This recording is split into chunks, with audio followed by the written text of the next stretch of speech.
Naglabas ng paglilinaw at paghingi ng paumanhin ang kapuso rising star na si Shove Entrata matapos siyang umani ng matinding pambabatikos online kaugnay ng kanyang naging pahayag sa pagsuporta sa dating Pangulong Rodrigo Duterte.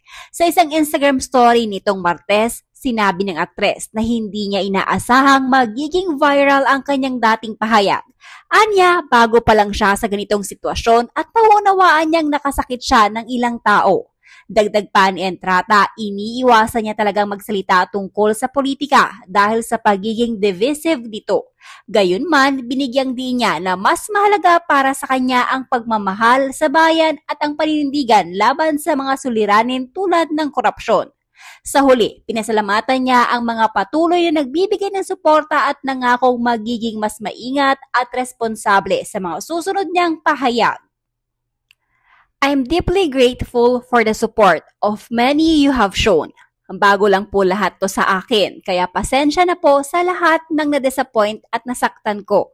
I understand that what I said in the past caused hurt so much and I take responsibility for it.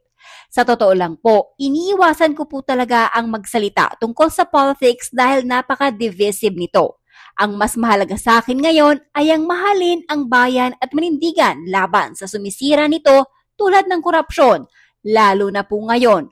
Huwag po kayong mag-alala, natuto na po ako. Lalawakan ko pa po ang pag-iisip ko para sa ating lahat. I will continue to learn and grow. Mahal ko po kayo at mahal ko ang Pilipinas, lalo na sa panahon ngayon. And I stand for and with the Filipino people always.